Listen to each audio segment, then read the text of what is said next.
Professor, vamos falar então agora de Trump versus Lula ou esse tarifaço aí de 50%. O que está acontecendo? E para onde vamos? A gente tem vários pontos sobre isso, né? Uma das perguntas que a gente pode responder é: por que isso aconteceu? E Quem aconteceu? causou isso? Quem é a causa disso? E basicamente até agora eu acho que eu mapeei 8 possíveis causas. A primeira causa é... A reunião dos BRICS aqui. E o que o... Eu não vou falar em ordem de importância. Tá. Vou falar em ordens aleatórias. Tá. Depois eu explico qual que eu acho que é. Tá bom. Uma delas, de novo, não é a ordem do que eu acho que é, né? Bolsonaro. Isso está acontecendo por causa do Bolsonaro. Essa é uma das explicações. Tem um monte de gente que acha que é por isso. Uma boa parte da esquerda quer dizer que as tarifas estão sendo colocadas por causa do Bolsonaro. Essa é uma Por explicação. causa da prisão do Bolsonaro. Isso, pelo que está acontecendo com o Bolsonaro. Tá. Essa explicação tem algum embasamento? Tem nas falas do Trump. Porque a carta dele fala disso. E muita gente está usando o fato da carta começar com esse assunto como um indicador de que é o fator principal. Ah, começou com isso, então é isso. Não. Tipo assim, não necessariamente. Tá bom que ele começou com isso. Pode ser que seja o assunto menos importante. Eu começo do mais suave até chegar no mais pesado. Tipo, assim, não dá pra gente dizer que esse é o fator, é o critério determinante pra dizer que é o Bolsonaro. Porque a carta começa com ele. Ah, não, mas ele postou na rede social. Ele postou na rede social também sobre o Netanyahu. Que a investigação do Netanyahu é um absurdo e tal. E as pessoas que falam que é por culpa do Bolsonaro usam as falas do Trump e a fala da carta para justificar isso. Nem toda fala de um político ela corresponde a uma intenção. Ela não é o motivo pelo qual ele está fazendo uma coisa. As falas têm um papel retórico, tem um papel de apaziguar a sua base, tem um papel de você distrair as pessoas, tem um papel, deixa eu dar alguma coisa para alguém já que eu tô nesse contexto. Então tem um monte de razões para ele ter falado isso. A gente não tem informação suficiente para dizer que é só por isso. A minha análise mostra que não é por isso. Hoje mesmo, ontem, o Trump virou e falou assim: eu não sou amigo do Bolsonaro. Eu não conheço ele. Eu conheço ele como um chefe de Estado. Eu encontrei com ele pouquíssimas vezes. Ele não é meu amigo. Se ele não é seu amigo, você não está disposto a sancionar um outro país que você tem superávit, que você ganha dinheiro com esse país para salvar essa pessoa que não é seu amigo. Então, assim, não é só a fala dele, é todas as falas que tem que ser consideradas e você colocar na mesa. A amizade, suposta amizade que o próprio Trump disse que não é amigo, não vale mais do que os 450 bilhões de dólares que os americanos ganharam com o Brasil nos últimos 15 anos de comércio. Porque os Estados Unidos têm superávit com o Brasil. Ao contrário do que diz a carta, né? Isso, ao contrário do que diz a carta, ou seja, tá aí, mais um argumento para mostrar que nem tudo que está escrito ali é real, é bem pensado, é bem elaborado e quer dizer a verdade. Ponto. Não é só porque está ali que está cravado que é por isso que a culpa é do Bolsonaro. Tá. Talvez existam segmentos de bolsonaristas muito fiéis que também acham que isso está acontecendo para salvar o Bolsonaro. E talvez hoje eles estejam mais envergonhados porque essa é a narrativa que a esquerda quer emplacar. Então, se ele estiver falando isso, ele está corroborando com a narrativa da esquerda máxima. Então, essa é uma explicação. Segunda explicação por questões comerciais. E a carta fala disso. as questões comerciais, elas se dividem em 2 temas, porque o Trump confunde os 2 temas. Um é, eu tenho superávit ou déficit com as nações que eu estou comercializando. Ou seja, eu vendo mais ou eu compro mais? Se for só sobre esse assunto, a carta não faz sentido, porque os Estados Unidos é superavitário com o Brasil. Mas um segundo elemento das discussões comerciais todas que o Trump traz não é a discussão de se é superavitário ou não a relação comercial. É do Brasil ser protecionista. Isso. E neste ponto... Tem razão. Tem razão, porque o Brasil é protecionista. Mas já não é superavitário, então que diferença faz ser protecionista? Bom, se tirar as proteções, vai ser ainda mais superavitário. Então os Estados Unidos está deixando de ganhar muito dinheiro com o Brasil por causa das nossas políticas comerciais. Então, essa é uma possível explicação do porquê. E ela tem uma sustentação numa parte dela, na outra não. Entendi. Terceira explicação é por que a liberdade de expressão no Brasil está sendo cerceada. E o Trump é um defensor da liberdade de expressão. Então vamos lá. Vamos às verdades e às análises. O governo americano usou o argumento da liberdade de expressão com algum outro país? Usou. Usou? Com a Europa. É? O Vance foi naquela reunião em Munique, naquela conferência. J.D. Vance foi na conferência e falou que a Europa é woke porque ela cerceia a liberdade de expressão dos outros partidos ou grupos políticos que estão à direita. E ele estava se referindo ao AfD na Alemanha. Então, ele usou o argumento da liberdade de expressão para criticar a Europa. Eles não atrelaram tarifas à Europa a esse tema. Eles não viraram e falaram assim, eu vou impor tarifas para a Europa porque vocês cerceiam a liberdade de expressão. Não diretamente numa carta falando isso. E dá para fazer a interpretação que a carta quis dizer isso quando ela fala das redes sociais. Mas esse é um quarto ponto que eu vou chegar lá. E não dá para você achar que isso preocupa o Trump. Porque o Trump está preocupado se a China cerceia a liberdade de expressão? Não. O Trump não está preocupado se a Arábia Saudita cerceia a liberdade de expressão. Então, não dá para dizer que o Trump é um defensor da liberdade de expressão no mundo. Acima de qualquer outra coisa. Isso, e eu não tô nem dizendo que isso é negativo ou positivo. Ele só não é, ponto. Não importa. Ele não está defendendo a liberdade de expressão no mundo. Esse não é o papel dele, ele não acredita nisso. Aliás, os republicanos não acreditam mais nessa ótica. A doutrina de política externa republicana, na época do Bush, era eu quero espalhar a democracia pelo mundo. Liberdade de expressão é um dos subelementos da democracia. Então, eles queriam ir lá e trocar o Saddam Hussein para espalhar a democracia. Os republicanos abandonaram essa tese, principalmente o Trump. O Trump no poder, ele não quer espalhar a democracia no mundo. Porque no passado acreditava que quanto mais democracia, menos... Ainda se acredita nisso. Mas ele não está disposto a interferir e criar um problema com outros países e se meter e derrubar um governo, um regime, por causa da democracia, por causa da liberdade de expressão. Senão ele teria que estar fazendo isso com a Arábia Saudita, com a China. E não é esse o argumento. Coreia do Norte. Com todo mundo. Ele não está fazendo, ele não tá impondo tarifas à China porque a China não tem liberdade de expressão. A China nem vale. Vamos pegar um outro que seja aliado. Arábia Saudita, que é uma ditadura que não tem liberdade de expressão. E ele não está fazendo isso com a Arábia Saudita. E ele não está fazendo isso com nenhum país do mundo. Ah, não, mas no Brasil a liberdade de expressão é pior. Não, não é pior que na Arábia Saudita. Sonho, pura fantasia, ficção. Por mais que a gente possa ter o problema que quiser sobre liberdade de expressão, nós não temos esse problema aqui nesse nível. Então não é por isso que ele está fazendo isso também. Quarto ponto. Democracia. Porque o Brasil não é mais uma democracia.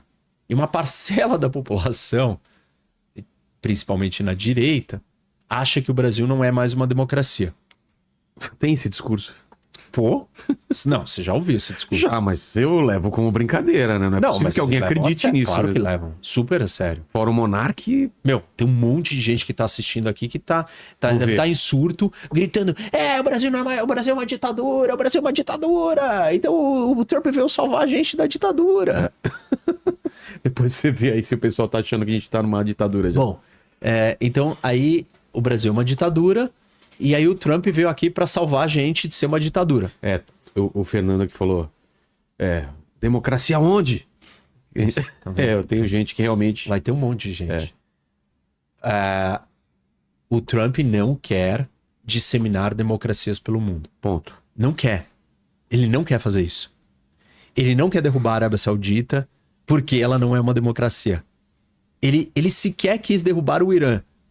Ah, mas ele sanciona a Venezuela e ela não é uma democracia. Ele não sanciona a Venezuela porque ela não é uma democracia. Ele sanciona a Venezuela porque ela é anti-americana, ela não é um aliado americano, porque ela cria problemas para os Estados Unidos. Porque ela mexe com o interesse nacional americano diferente. Não é pelo elemento democrático. Para ser pelo elemento democrático, você teria que isolar essa variável e testar ela em todas as outras condições e ela teria que ser aplicada. Não é isso. Se ele não aplica isso com outros países que não são democracias, então claramente é alguma outra coisa que tem aqui no Brasil que faz ele se preocupar com o Brasil. Claro isso? Claro. Tá. Quinto argumento. Quinta possível explicação.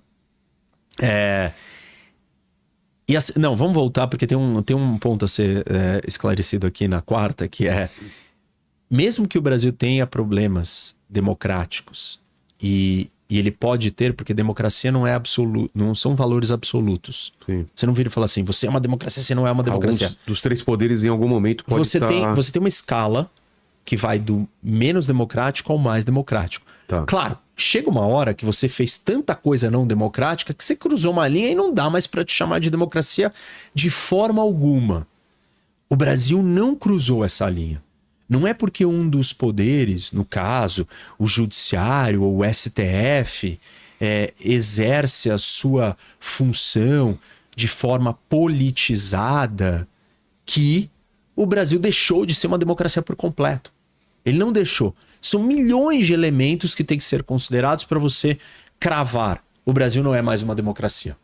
Nós não descumprimos todos esses critérios e fatores para a gente dizer que nós já chegamos nesse lugar. Isso não aconteceu ainda. Não se compara. O Brasil não tem nada a ver com a Venezuela. Nada a ver. A Venezuela não é uma democracia. O Brasil está muito distante da Venezuela. Em centenas de critérios e análises objetivas e claras. Então, ponto. Não dá pra gente falar isso. Isso não quer dizer que o Brasil não tenha problemas como democracia. Pode ter os problemas que forem. Mas não dá pra dizer que o Trump tá escolhendo isso. Porque tem outros lugares que tem problemas também e ele não está fazendo isso. Então deve ter alguma outra coisa aqui que tá fazendo ele fazer isso. Quinto ponto.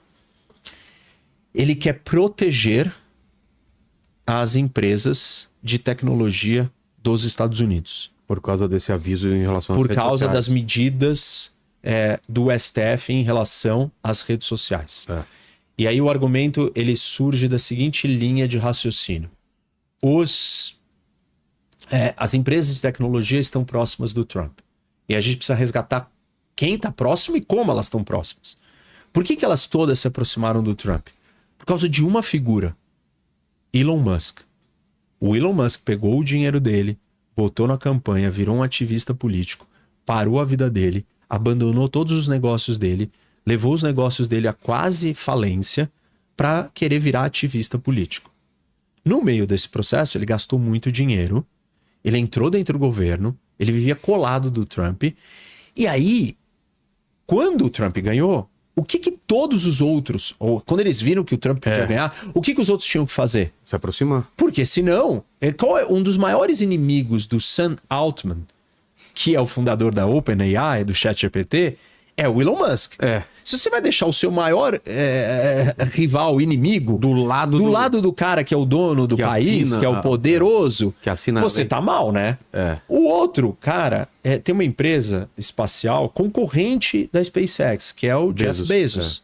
Então, se ele deixar o Elon Musk ali dentro, ele também vai se dar Vai mal. perder contrato. Bom, então se a OpenAI, se a Amazon entrou, a SpaceX, o Meta. Aí o Meta vira e fala assim, todos os caras, eu vou me dar muito mal. Aí a Meta entrou. Aí quando a Meta entrou, o Google e a Apple também tiveram que entrar. E aí todo mundo entrou.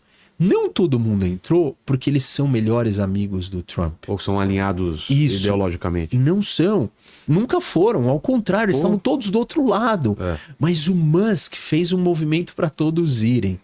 E o Musk rompeu com o Trump. Seriamente.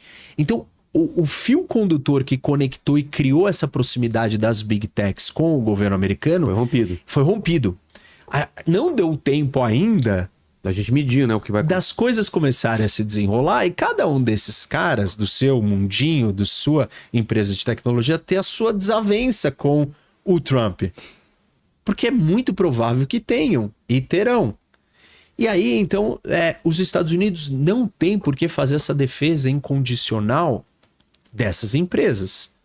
Não na intensidade que se achava que ele podia fazer antes do Elon Musk ter rompido. Então, dizer que os Estados Unidos está brigando com o Brasil só por causa da rede social, também... Pode haver uma pressão, mas não Isso, tipo, dizer que esse é o motivo só não dá. Vamos para o sexto motivo. A empresa do Trump, o True Social, as empresas de mídia social do Trump perderam dinheiro com o Brasil, com as decisões do STF. E essas empresas... é verdade isso? Porque elas foram multadas e tal. E essa empresa, esse grupo do Trump, entrou com uma ação contra o Alexandre de Moraes nos Estados Unidos. E aí o Trump, então, está fazendo tudo isso porque o seu negócio está perdendo dinheiro. O Trump, ele interfere em coisas para proteger os seus negócios. Então, ele foi para a visita no Oriente Médio e os filhos dele assinaram contratos bilionários com os fundos soberanos de Arábia Saudita, de Catar, para vários negócios, ganharam muito dinheiro. Ele ganhou um avião nessa história. Então, o Trump faz isso, mas a gente não viu ele fazer isso explicitamente, escancaradamente, com um país, porque o negócio dele tomou uma multazinha. Não é que ele deixou de ganhar, assim, bilhões de dólares. Tá bom, incomodou o negócio dele. Sétima opção, ou sétima explicação. O Lula, a política externa brasileira, decidiu se aproximar do eixo das ditaduras. Via uma das maneiras de fazer isso com os BRICS. Mais colado nos BRICS, mais alinhado, mais porta-voz dos BRICS de um tema que incomoda os Estados Unidos, que é geopoliticamente sensível, que é o dólar. E aí, então, o Brasil decidiu virar o porta-voz maior dessa ideia dos BRICS criarem uma moeda para confrontar, competir, ou pelo menos não substituir o dólar. Ou pelo menos não só ficar atrelado usando ao dólar. Essa medida é uma medida de Estado do Brasil. O que eu quero dizer com isso? Ela é uma política de Estado, ela não é uma política de uma discussão interna. É o Brasil se posicionando para o mundo. Não é um tema interno de política doméstica brasileira. O tema de regulamentar as redes sociais, ele é um tema principalmente interno. Ele tem um efeito na empresa de fora? Tem. Porque ela deixa de ganhar dinheiro aqui, mas é a regra do país. Não, mas ela perdeu dinheiro lá fora porque teve a multa. Tá bom. Mas na sua grande maioria ele é uma discussão interna. O Bolsonaro ser preso é uma discussão interna. A maioria dessas coisas, elas são discussões internas. E é diferente isso de uma política externa do Brasil, porque é uma política do país. O país escolheu tomar um lado, andar numa direção. Isso cria uma retaliação, uma resposta. Uma retaliação não no sentido de negativo, mas cria uma resposta por parte do outro lado. Então, o que está acontecendo? O Trump e o governo americano podem estar respondendo a isso. Isso me parece o mais plausível. Por quê? Porque é isso que está acontecendo com o Panamá. Quando o Panamá deu a exploração, a administração do canal para a China, ou seja, o Panamá se aproximou da China. A questão da Groenlândia, ela passa por isso, porque a rota, ela é uma área que a China e a Rússia estão muito interessadas, então os Estados Unidos quer ter uma posição ali estratégica mais próxima dos dois. Os movimentos maiores dos Estados Unidos estão ligados com as discussões geopolíticas. Claro. Então, esse me parece das questões mais fundamentais do porquê isso está acontecendo, junto com a questão comercial. Aí tem uma outra possível explicação, que é simplesmente o Trump é assim. Talvez seja mais... Tipo, ele tá fazendo isso com todo mundo. E tipo assim, não precisa de uma razão. Ele só precisa mostrar força, ele quer mostrar que ele pode mais, ele quer extrair alguma concessão, ele quer extrair alguma vitória política, comercial, econômica, estratégica. Ele quer obter vitórias. E ele tá usando o poder dele para ganhar vantagem. Sem uma causa, porque ele está fazendo isso com o planeta inteiro. O planeta inteiro está recebendo cartinhas. O planeta inteiro foi tarifado. Isso é a prática dele.